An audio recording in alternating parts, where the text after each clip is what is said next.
Without whiskey, there would have been no NASCAR. That's no punchline. It's the plain truth from a man who learned to drive hauling corn liquor through Carolina mountains at night. Today, stock car racing is a $1.7 billion business. Its roots belong to moonshine runners who turned ordinary Fords into outlaw machines and built America's biggest sport from nothing but nerve and horsepower. It all started when the law banned every last drop. On January 17, 1920, the 18th Amendment in the Volstead Act took effect, outlawing the manufacture, sale, and transportation of intoxicating liquors. But banning alcohol did not destroy the demand. A massive underground market formed across the nation. In the steep Appalachian foothills, rural families struggling to survive the agricultural collapse turned to distilling high-proof corn liquor in hidden stills, tucked away within mountain hollows, thick woods, and remote barns. This moonshine was their primary cash crop, but its survival depended entirely on reaching thirsty urban buyers. Moving the heavy jars past local sheriffs and federal agents created a dangerous distribution bottleneck. To bridge this gap, families relied on the runner, the unnamed driver who risked prison to handle the dark mountain roads and keep the illicit supply chain moving. To slip past a sheriff's patrol, a runner's car had to look like any other family sedan on the road. Bootleggers chose modest, everyday coupes, keeping the paint dull and the chrome dusty to blend into the background. But underneath the sheet metal, local mechanics rebuilt these work vehicles into high-performance machines. They stripped out the passenger and rear seats, leaving a flat, bare floorboard to stack wooden crates of corn liquor. To prevent a heavy load of glass jars from dragging the rear bumper in the dirt, a dead giveaway to any deputy, builders installed heavy-duty rear leaf springs and reinforced the chassis.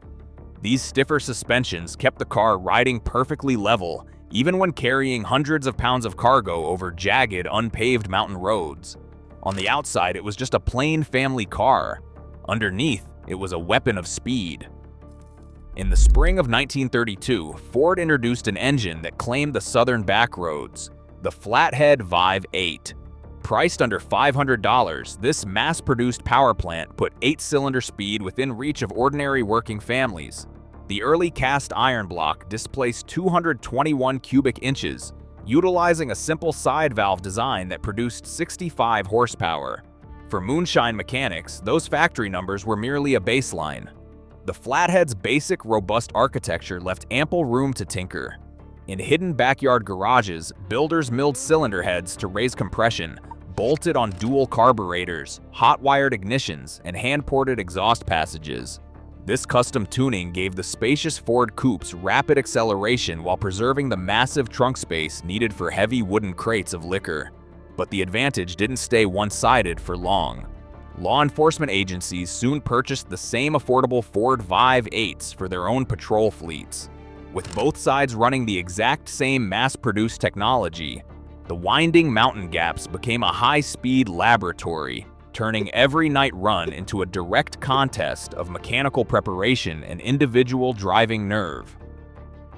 When the sun dropped behind the Blue Ridge, the asphalt and gravel of the mountain passes belonged to the runners. Driving at night meant total blackout. Drivers switched off their headlights to escape detection, hurtling through the pitch-black southern wilderness at 70 miles an hour, guided only by the pale glow of the moon and sheer muscle memory. They had to memorize every off-camber bend, washed-out creek crossing, and low-hanging branch. A fully loaded coupe packed with 80 gallons of high-proof liquor handled like a lead sled, demanding immense physical strength to prevent the rear end from spinning out on loose dirt. When a flashing blue light blocked the road ahead, survival depended on the bootleg turn. By locking the rear brakes and stomping the gas, a driver could snap the heavy Ford in a violent sliding 180, heading back the way they came in a cloud of dust and gravel. One mistake meant a shattered chassis, arrest, and a cold cell in a federal penitentiary. These midnight backroads became the ultimate training ground. Born on June 28, 1931, in the quiet community of Ronda, North Carolina, Robert Glenn Johnson Jr. did not learn to drive for sport. He drove for his family's survival. Hauling his father's corn liquor through the mountain passes of Wilkes County began as a necessity at age 14, long before he ever saw a sanctioned racetrack. The daily pressure of outrunning federal agents on loose gravel forged a quiet confidence and a sharp competitive instinct. Johnson later remarked that without whiskey, there would have been no NASCAR. While historians note the exact wording remains difficult to verify, Johnson offered the thought not to defend the illegal trade, but as a simple statement of historical fact. In 1955, he stepped off the back roads and made his first official racing appearance at Darlington, finishing third. Decades later, on May 23, 2010, Johnson was inducted into the inaugural class of the NASCAR Hall of Fame, establishing a direct connection from the mountain hollows of North Carolina to the pinnacle of American motorsport. On Sunday afternoons, the quiet of the southern pine forests gave way to a different kind of roar. Runners gathered in empty pastures and red clay fairgrounds, their pockets flush with cash and their pride on the line. They argued over who had the slickest engine modifications and who could handle a sliding turn with the most nerve. These informal dirt track showdowns weren't about escaping the law. They were about proving who was the fastest man in the county. Local crowds stood 10 deep along the fence lines, choking on dust just to watch stock coupes push the limits of tire adhesion and mechanical durability. But the ground shifted on December 5, 1933. The ratification of the 21st Amendment repealed national prohibition, bringing legal liquor back to the shelves and dismantling the high-profit underground networks that had kept these drivers in business. While the easy cash dried up, the heavily tuned Fords, the expert mechanics, and the fearless drivers remained. They possessed a highly specialized breed of high-speed talent, but no place left to run. On December 14, 1947, a mechanic and promoter named Bill France Sr. decided to corral this raw, unregulated energy. He invited 35 drivers, car owners, mechanics, and promoters to the Streamline Hotel in Daytona Beach, Florida. The racing scene was a chaotic mess of broken promises, inconsistent tracks, and disappearing prize money. France knew that for stock car racing to survive, it needed structure, uniform rules, guaranteed purses, safety standards, and a single national schedule. During that 4-day meeting in the hotel's rooftop ebony room, they hammered out a plan. In early 1948, they incorporated the National Association for Stock Car Auto Racing, or NASCAR. As the official sanctioning body, NASCAR would set the rules and approve the races.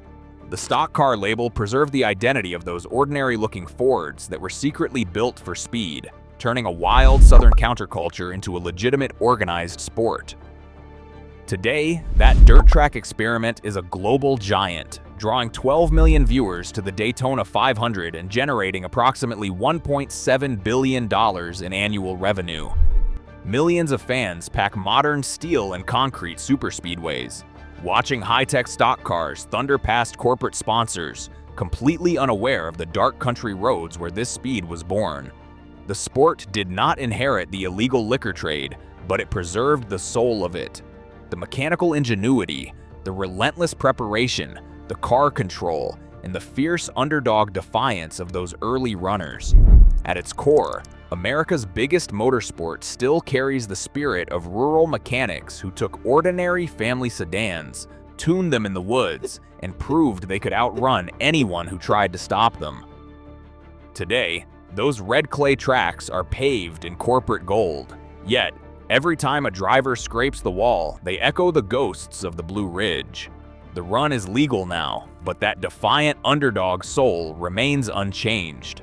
Subscribe to chase more legends with us.